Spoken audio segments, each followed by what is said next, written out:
Continuando con el desarrollo del curso Cosecha del agua de lluvia y nieblas en las partes altas y medias de la sierra y su impacto en el proceso de desertificación y cambio climático, en esta oportunidad tocaremos el tema referente a los beneficios que significan, que generan las obras antes tratadas en los capítulos anteriores. Dentro de los beneficios se pueden mencionar los siguientes. En primer lugar, la protección y el mejoramiento de la disponibilidad del agua y el suelo. Y dentro de ello se tiene que el primer beneficio es el incremento y regulación de la disponibilidad del agua en el suelo. ¿Por qué? Porque al existir vegetación en las partes altas y medias de la cuenca, o al almacenarse el agua en reservorios o en lagunas naturales con el encimamiento, o en los andenes permitiendo que el agua se retenga y se infiltre, y la vegetación, se logra finalmente el incremento y regulación de la disponibilidad del agua en el suelo. Y aquí muy bien cabe mencionar que uno de los principios, uno de los elementos que se toma en cuenta en una cuenca es que controlando las montañas se controlan los ríos, y justamente es debido a este factor, a esta contribución, a este mejoramiento del incremento y regulación de la disponibilidad del agua, que en otros casos todo el agua caería en las partes altas y medias y se va rápidamente a las partes bajas y no queda en la cuenca, y la cuenca queda seca. Otro efecto es el control de la erosión hídrica, es decir, la pérdida de los suelos por efecto de la agua de escorrentía. El agua de escorrentía, al escurrir hacia las partes bajas, va lavando el suelo y en consecuencia va empobreciendo los suelos, y ahí está una de las explicaciones también de la baja de la producción y productividad. Sin agua y sin suelos, lógicamente la producción de los cultivos, la producción de los pastos, vegetación, etcétera, casi se vuelve nula. El otro beneficio es la regeneración del ciclo hidrológico. Si es que no hay infiltración del agua, si no hay regeneración de la cubierta vegetal, si no hay retención del agua en las partes altas y la infiltración y la evaporación y la regulación, definitivamente no habrá evapotranspiración, no habrá infiltración y el ciclo hidrológico se debilita. Por eso es que realizando estos trabajos de la vegetación, la regulación de la cuenca de las partes altas con reservorios, con lagunas, con terrazas, etcétera, y con evapotranspiración, producto de la evaporación y la infiltración del agua, se regenera el ciclo hidrológico, se activa el ciclo hidrológico. Otro factor también que genera todos estos trabajos es la mitigación de los eventos hidrológicos extremos. Las sequías, muy bien, nosotros como país, como Perú, somos un país bastante proclive a las sequías, con una periodicidad de 15, 20 años de periodo de retorno. Y en consecuencia, las sequías es parte de nuestra vivencia. Toda la vida ha sido y será. ¿Y cómo mitigar estos eventos de la sequía? Mediante estas obras. Imagínense, si es que no se infiltra el agua, si no se retiene el agua en las cabeceras de cuenca, en las partes altas, medias, si no se mejora en la parte del control de la erosión hídrica, si no se regenera el ciclo hidrológico, las sequías lógicamente van a ser más severas. ¿Por qué? Porque todo el agua que cae en la época de lluvia se va y se escurre hacia los ríos y a los mares. Y las inundaciones también. Si no se controla el agua en las partes altas, regulando el escurrimiento, captando y mejorando su hidrograma unitario, porque eso es lo que se logra finalmente, sin la vegetación, definitivamente el agua cae y se escurre por toda la quebrada, y en las partes medias y bajas va haciendo destrozos.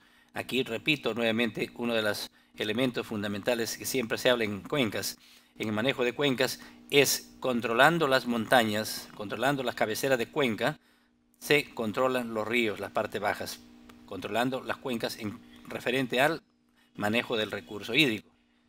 Ahora, otro aspecto importante es el mejoramiento del medio ambiente y el paisaje natural. Y dentro de ellos se ve la regeneración y mejoramiento de la cubierta vegetal.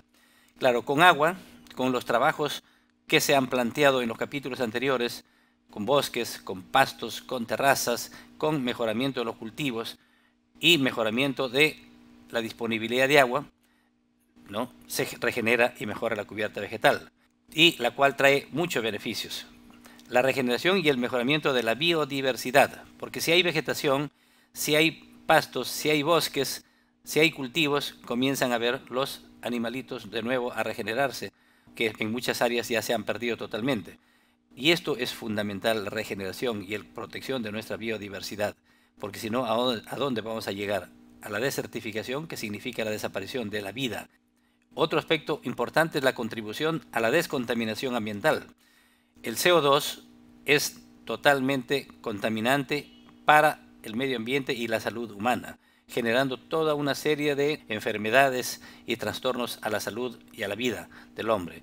Con la regeneración de la cubierta vegetal, teniendo más vida en las partes altas, se descontamina el medio ambiente y, lógicamente, mejor calidad de vida para el hombre. Mejoramiento del paisaje y medio ambiente. Ya habiendo vegetación, ya habiendo agua, ya habiendo biodiversidad, hay sombra en los árboles, un paisaje para ver y, lógicamente, significa un atractivo turístico al mismo tiempo. Mejoramiento del paisaje y el medio ambiente. El medio ambiente se hace más amigable, más atractivo y la gente ya quiere visitar esa zona. Pero ¿qué persona va a visitar unos cerros pelados, sin agua, sin vida, sin nada? Nadie va a querer ir. Pero si hay vida, hay paisaje, hay verde, hay verdor, hay animalitos, o sea, la biodiversidad, todo el mundo va a querer visitar porque ya se convierte en un atractivo turístico. Mejoramiento de las condiciones socioeconómicas de la población, que este es el tercer beneficio de los trabajos que se han planteado. Dentro de ellos tiene el incremento de la producción agrícola, porque al conservarse los suelos, al contarse con más agua para la producción, de hecho va a haber más producción agrícola, que significa alimentos, pasto y leche, carne, fibras, lana, etcétera, etcétera. Incremento de la producción pecuaria. Al haber pasto, va a haber más producción pecuaria, más vacunos, ovinos, camélidos, vicuñas, hasta los cuyes también, lógicamente, ¿no? Y otras especies pecuarias. Y eso genera mayor producción de alimentos y mayor rentabilidad para nuestras familias campesinas. Incremento de la producción forestal. Si hay una plantación forestal, ya va a haber leña, las hojitas que van cayendo se van pudriendo en el suelo y mejora el suelo. Al mismo tiempo se va formando todo un colchón, como una esponja para poder absorber el agua más aún e infiltrarlo. Y finalmente la madera y otro beneficio que es absorbe el CO2. Los pastos, los cultivos y los bosques absorben el CO2 y liberan oxígeno y mejoran los suelos porque las raíces van incorporando materia orgánica y facilitando la infiltración. Otro beneficio son los ingresos por servicios ambientales. Aquí no está tan desarrollado todavía, pero esta es una gran beta, diría yo, una gran línea de trabajo para muchos de los ingenieros agrícolas, biólogos, ambientalistas y diferentes especialidades. ¿Por qué? Porque los servicios ambientales tienen que sacarse provecho. Un beneficio ambiental, por ejemplo, el CO2, que ya existen los bonos de carbono o bonos de CO2, que pagan los países ricos para que los países pobres y otros países interesados puedan reforestar. ¿Para qué? Para que absorban la contaminación que los países ricos, sus industrias, generan. Por ejemplo, los servicios ambientales significa también el tema de más agua en las partes bajas de las cuencas. Si no hay trabajos en las partes altas, en cabecera de cuenca, partes medias, en las partes bajas no va a haber más agua. Y si no hay agua, va a haber escasez y va a haber conflictos. Entonces, tiene que pagarse un servicio ambiental también por esa parte para mejorar la captación del agua, la conservación de los suelos, la producción en las partes altas para que así en las partes bajas tengan más agua y de calidad. Otro beneficio es el incremento del ecoturismo y turismo vivencial. Habiendo todos estos beneficios antes mencionados, el ecoturismo ya se comienza a ver como una alternativa de negocio, como una alternativa también para gente que quiera visitar esas zonas y el turismo vivencial. Miren, les cuento una experiencia en Porcón, que será un tema especial que voy a tocarles. Ahí se ve claramente todo ello ya. Yo me acuerdo de niño, cuando tenía más o menos 5 años, yo visitaba. Esa zona estaba realmente bastante pobre, quemaba el viento, porque es una zona alta, el frío soplaba fuerte y había ichu y ganadería nomás de extensiva. Pero ahora, con la reforestación de más de 10.000 hectáreas, ya cambió totalmente el medio ambiente, el paisaje, más agua, más vida y es un atractivo turístico para Cajamarca y de un turismo vivencial, porque aquí se ve. En su momento explicaré más al respecto. Y un sexto será la revaloración de las tierras, porque al tener más agua, al haber desarrollado trabajos de conservación de suelos, terrazas, zanjas de filtración y cuidando los suelos, lógicamente se revaloriza las tierras. El paisaje natural, se revaloriza el paisaje natural. ¿Por qué? Hay algunas caídas lindas, unos cerros maravillosos, pero sin vida realmente no es atractivo. Ahora, reconstruyendo la vida, ya el paisaje natural se incrementa su valor y su biodiversidad. La generación de empleo productivo y sostenible, que esto es fundamental.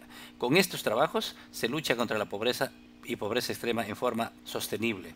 No dando dádivas. No, nuestra gente no quiere dádivas, no quiere que le regalen pescado todos los días. No, lo que quiere es que le enseñen a pescar. Y esto es responsabilidad del Estado, que tiene que desarrollarse estos trabajos para la gente más pobre, para que en sus parcelitas, en sus chacras, puedan tener este apoyo del Estado para poder dar el salto. Porque las dádivas, programas totalmente asistencialistas, lo único que se hace es repartir dinero, pero sin mayores beneficios en forma sostenible. Esto es sostenible, todo lo que se ha planteado en este capítulo hasta estos momentos. Y luego el mejoramiento de las condiciones socioeconómicas de las familias rurales. ¿Por qué? Al haber más producción, más agua, más pasto, más leche, más carne, más papas para comer, más granos para comer, etcétera, mayor posibilidad para el turismo, turismo vivencial, más piscigranjas, más animales menores, etcétera, va a haber mejores condiciones socioeconómicas. Y esto es realmente un plan para el mejoramiento efectivo de una lucha contra la pobreza en forma sostenible, no con demagogias dando programas y ayudas asistencialistas que son de corto plazo. Acá en estos trabajos, sobre todo en nuestra sierra, tenemos que respetar nuestras partes altas, revalorar lo que hicieron, sobre todo rescatar lo que hicieron nuestros antepasados, los incas. Ellos sentaron las bases del desarrollo sostenible y lamentablemente con la colonia española destruyeron ello y seguimos hasta el día de hoy con programas de asistencialistas que lo único que hacen es dañar la mente de nuestra gente y de nuestros niños sobre todo. ¿Qué futuro va a haber con programas de dádivas? Y miren, ahora tocando el tema, la cubierta vegetal en la infiltración y la lucha contra el cambio climático. 1 hectárea de pasto, como para reflexionar, infiltra en promedio entre el 15 y el 18% de la lluvia que cae en la zona. Es decir, si cae en la zona unos 600 milímetros, tranquilamente, solamente por la presencia del pasto, puede infiltrar, ¿no?, el 15% de 600, que significaría 90 milímetros, ¿no?, o 18% de la lluvia que cae.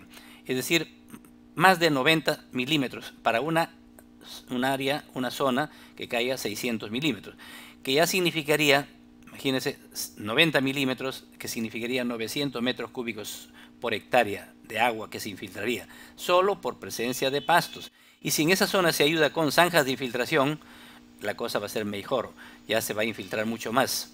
Y en bosques, miren, infiltra entre el 45 y el 48% de la lluvia que cae en la zona. Es decir, en una zona que cae 600 milímetros, 600 por el 45 o 48%, más o menos ya se está hablando 270 milímetros, 270 a 290 milímetros aproximadamente, a 290 milímetros, que significaría, ¿no?, 2.700 metros cúbicos o 2.900 metros cúbicos de agua que se infiltraría en el subsuelo. Y esa agua que se infiltra, ya sea en los pastos o en los bosques, va a infiltrarse y va a fluir por el subterráneo hacia las partes bajas para poder alimentar finalmente los manantiales, los puquiales, los ojos de agua. Por eso es que nuestros antepasados conocían bien que teniendo vegetación en las partes altas y medias, cuidando sus cabeceras de cuenca, iban a tener más agua en las partes bajas, en las épocas de estiaje, y con lo cual amortiguaba muchísimo los efectos, ¿no?, de la falta de agua en la época de estiaje. Por eso es que hay que trabajar las partes altas y medias con estos trabajos para poder tener más agua. Y si además de los pastos y los bosques se hacen con zanjas de infiltración en bosque, por ejemplo, la infiltración va a ser más del 60%. Esto es lo importante que hay que ver. Imagínense lo que significaría forestar 1000 hectáreas o 1 millón de hectáreas, donde caen más de 600 milímetros, por ejemplo. 600 milímetros que se infiltren un 70% de ello a los bosques y con zanjas, significaría 70 de 600, 4.200 metros cúbicos por hectárea. 4.200 metros cúbicos por hectárea por 1 millón de hectáreas, más de 4.000 millones de metros cúbicos de agua. Esto tocaré con más detalle en un módulo especial de los efectos de estas prácticas, ya con cifras, para que puedan tener y manejarse. Porque esto los jóvenes tienen que impulsar, los jóvenes estudiantes y toda la población tenemos que saber para qué, para valorar el rol de los pastos, el rol de la cubierta vegetal, el rol de los bosques, el rol de la zanja de filtración en el mejoramiento de la disponibilidad de agua, que va a significar más agua para nuestros hogares, para la vida, para la producción y mejores condiciones de vida para nuestra gente. Y además, en el cambio climático, ¿cómo incide? Una hectárea de bosque, miren, amigos, capta entre 5 a 30 toneladas de CO2 por año. Eso en promedio, dependiendo de la variedad, dependiendo del estadio de la plantación, etc. ¿Y cuál es su retribución económica que normalmente se tiene? Entre 10 a 15 dólares por tonelada métrica de CO2. Y ello ya existe en el país. Por ejemplo, la SAIS José Carlos Mariátegui en Cajamarca, ya el ingeniero Andrés Castro los asesoró, que es uno de los mejores forestales, ingenieros forestales de toda nuestra sierra, ¿no? Un excelente profesional. Él ya ayudó a esta SAIS a lograr captar esos bonos de CO2 de Europa. Ya han estado recibiendo, creo, como 5 años esos bonos. Esto es importantísimo, el ejemplo ya se tiene, ya hay profesionales en nuestro país, muchos profesionales que han trabajado, y uno de ellos, como repito, es el ingeniero Andrés Castro, uno de los mejores forestales de Sierra Altoandina en pastizales, en cubierta vegetal. Es decir, ya hay el ejemplo. Hay otras retribuciones económicas también, por ejemplo, el tema de la generación energética, hidroenergética, en la cual el ingeniero Rubén Terán también ya ha logrado, que es un ingeniero agrícola, ha logrado que empresas que han construido centrales hidroeléctricas se puedan acoger a los bonos de CO2. ¿Por qué? Porque al generar energía producida por el agua no contamina, que sustituiría esa energía a una energía que sea generada quemando petróleo. Y esos beneficios se tiene que manejar y se tiene que reforzar los jóvenes para poder entrar en una línea nueva de trabajo que va a ser muy activa y va a ser en los próximos 10, 20, 30, 50 años mucho más activa. Y aquí se tiene que ver mucho, porque la retribución económica va a significar una ayuda para las comunidades para el mantenimiento de las plantaciones de bosques, de pastos. Hoy en la selva ya hay organizaciones de Europa que están trabajando con las comunidades nativas y dando cierta retribución económica para que no toquen los bosques. Y eso tiene que multiplicarse mucho más en cantidad y en extensión. Ahí los bosques de la selva son los pulmones de la humanidad y de nuestro país. Y en consecuencia, para cuidarlo tiene que haber fondos del exterior para poder ayudar a su mantenimiento y su sostenibilidad de estas áreas naturales vitales para la persona humana. Asimismo, por ejemplo, una hectárea de bosques tranquilamente produce oxígeno puro para 6 personas al día. Imagínense la ventaja de la vegetación, de la cubierta vegetal. Muy bien, por ello, amigos, el próximo tema que tocaremos como parte de este curso será el resumen de los costos de instalación de una hectárea de pino, porque es bueno tener como referencia cuáles son los costos de lo que estamos hablando, de qué se trata. Muchísimas gracias, amigos.